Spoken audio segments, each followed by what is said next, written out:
Ah, the sweet smell of gambling mixed with sweat, tears, and a looming sense of fear of missing out. That is the essence of Gacha. Back in 2017, I remember leaving the theaters in mid-March with two friends after having seen the movie Fate Stay Night, Heaven's Feel Part 2 from the Fate franchise I very much enjoyed. And no, I surprisingly wasn't bullied in high school. In fact, I had been so excited for this movie that I had downloaded this neat little game called Fate Grand Order a few months prior because I enjoyed the franchise so much. Little did I know, that was the worst decision I would ever make.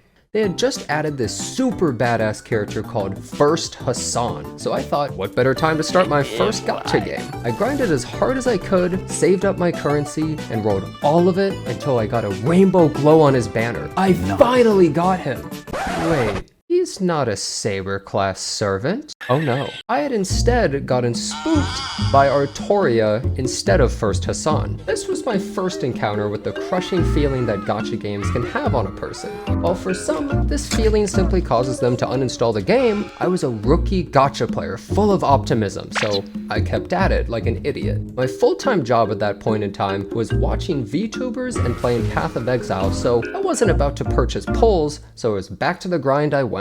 However, by some divine intervention, my next 10 pull was First Hassan. I was elated, and I would ride this high for over a year of playing this terrible, garbage money sink game, which eventually ended when I spent an entire year saving for a character and failed to pull them. Fate Grand Order is basically the Diablo 4 of gacha. It's an easy target you can dunk on for free internet points, but a lot of people who do so haven't even played the game. It's just the gacha game boogeyman. If you talk trash about it, everybody just agrees. Even the subreddit feels like they went through every stage of grief and are in full acceptance mode that the game just sucks and won't get better. Fate Grand Order is an older generation of gacha. This game had no pity on banners until more recently, no packs you can buy in the shop other than raw currency, a 0.8% chance of getting the character you want, which are all limiteds by the way, and realistically you could save up for an entire year and not pull the character you wanted since there was no pity at the time. It also has no auto feature, long load times, no real account bind systems, you could just lose your account forever if you use a new device, and almost every character you pull is completely useless because it doesn't actually fit in your farm team, which is the only thing that matters. A Famitsu magazine interview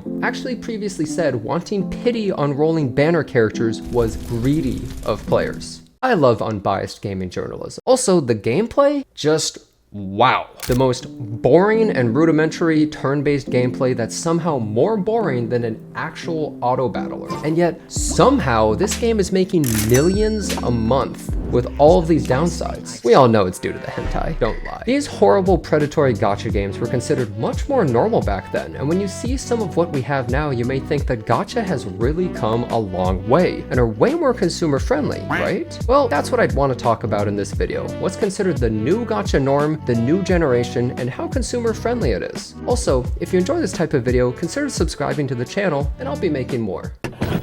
September 28th, 2020, Genshin Impact exploded onto the scene, and for the first time, a gacha game was in the mainstream. Many people who had never even heard of a gacha game played it without knowing the deep, dark hole that they were falling into of anime waifu gambling. In fact, many of you watching this video probably started their gacha journey with Genshin as their gateway drug. First one's on me. Now, some of what made Genshin so special was three things. First, it felt like a real game. It was a high production value game, one of the most expensive ever made, in fact. Hello? No, not you! Most gachas looked or felt like cheap phone games, and most people in the West would see a phone game as something similar to Candy Crush, or some game their mom would play on the couch. Not a real game, just a distraction. It had nice graphics, was welcoming of any age group, it even has a floating piece of meat that repeats the dialogue over and over in case your ADHD distracted you. So, what you're saying is that Paimon helps explain what's happening to people who can't pay attention? Shut up! It also had a PC client. Most gacha games at the time didn't have these, or if they did, they weren't really in the public eye and were more small time. As with the previous point, many in the West wouldn't consider it to be a real game without it being on consoles or PC, and although most of Asia plays on the phone, it still gives the game more legitimacy as a real product, not something cheap. Secondly, it released during the pandemic, and as we all know, anything related to the internet was boosted heavily during this period, including mindless grinding and gacha games. Numbers on any social media and exposure on platforms like YouTube, Twitch were at an all-time high, which was perfect to boost this big new game. Lastly, the game had over $100 million in marketing, which, I mean, come on, that's an insane amount of marketing. It would be a bit embarrassing if it didn't work. What the f is this piece of shit? Anytime you opened a YouTube video on phone, you'd get a Genshin ad. However, if you got one on PC, why aren't you using an ad blocker? Now, Genshin was the beginning of what many may consider to be a modern gacha, or what sets the bar of quality. Many games are copying the formula and trying to make high-budget quality games that engage the player more than a junky phone shovelware game. Gone are the days of the low-budget scammy gachas that plagued the market being the only choice. There's plenty of higher budget gachas since then, with more on the way because Genshin proved that gacha games don't have to be slop. We've set a new bar of quality and generosity for all gacha gamers, right? However, there is one very important part that we haven't mentioned about it: the gacha system.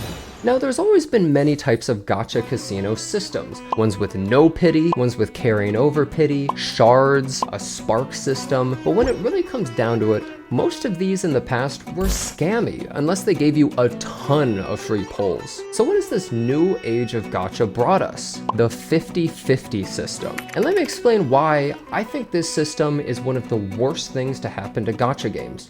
Wait, come on guys, put down the pitchforks! Wait, just a minute, let me explain! Genshin Impact was so popular that many games have copied this very same pulling system. Hell, sometimes even the purchase denominations in the shop are the exact same. Honkai Star Rail, Zenless Zone Zero, Wuthering Waves, Girls Frontline 2, Reverse 1999, hell, even the hentai gacha that I play has it. They can't keep getting away with this, damn it!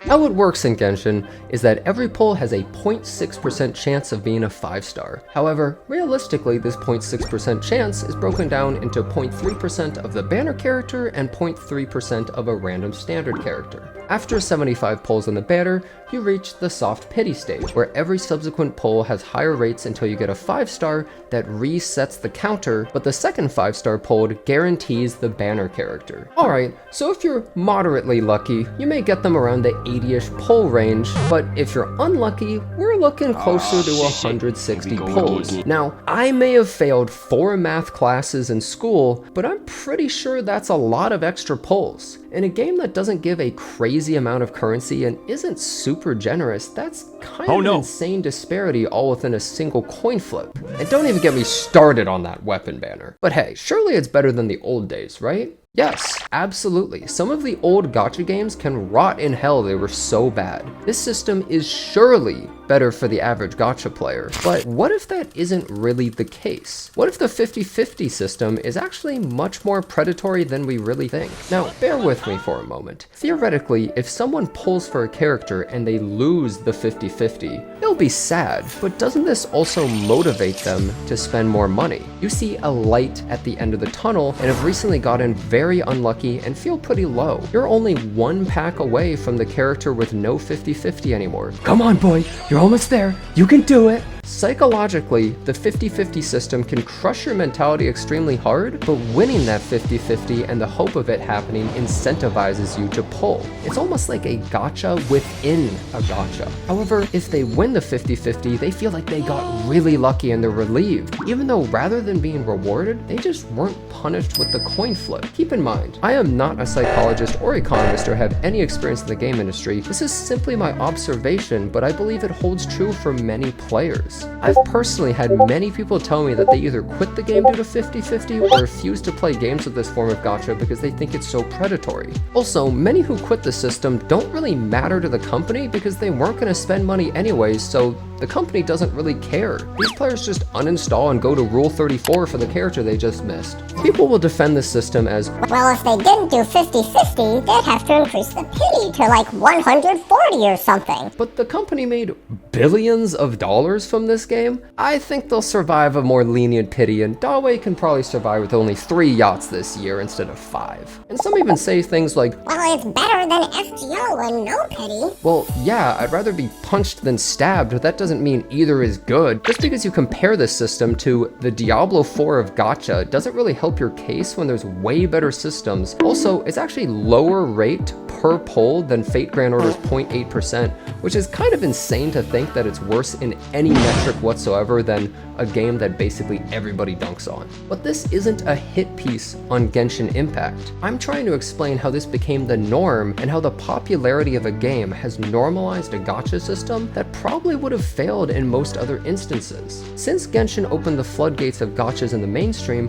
many have only experienced this system and don't have the perspective of other ones, causing everyone to kind of just accept it as the norm. It's similar to how games also copy other successful ones' UI because that's what players are used to and it feels normal to them. Many of you may not have played a game without this system. I'm also not speaking from a moral high ground. I participate in this as well, and I play these games and I sometimes spend money. We're all degenerates together here. What I'm trying to say is that we're all on the same side of a bad situation because us as the players are the ones to benefit by wanting better systems rather than defending a bad one. And all this together, the quality of games but the shift to a different dubious monetization, is what I consider to be the new gacha era. However, I don't really think I'm alone in thinking all of this. More recently, the game Snowbreak has actually added a secondary version of every banner that has lower rates per poll, but no 50-50 nonsense, which many players appreciated. Also, a newer China-only released game called Guilong Chao, I probably butchered that, got a ton of hate for using a slogan of "Say goodbye to MiHoYo Gacha," referencing the 50-50 system, not the games itself, which many players didn't like.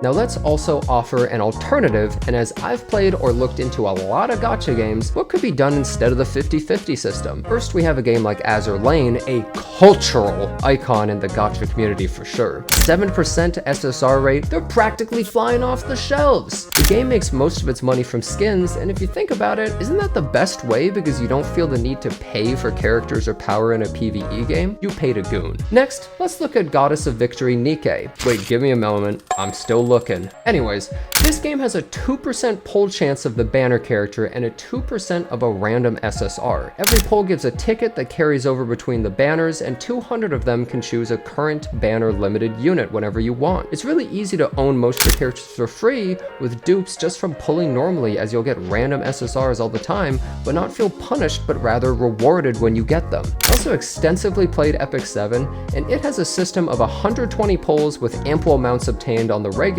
made it fairly easy to get the majority of characters I'd ever want as long as I wasn't wasteful. However, the Mystic banner in that game is a little less friendly. You may disagree overall with these points, but these are just a few examples that could be modified to suit some of these games copying the 50-50 system and maybe improve upon it. Whatever ends up happening, I'll forever hate the 50-50 system, and I believe its introduction was extremely harmful to players and a step back in the industry as a whole. It isn't the worst system introduced of all time, but it has stagnated the market rather than pushing it forward at becoming more consumer friendly in this new era of gacha. I hope you enjoyed the video. Thanks a bunch for watching. Subscribe to the channel for more, and I hope to see you next time.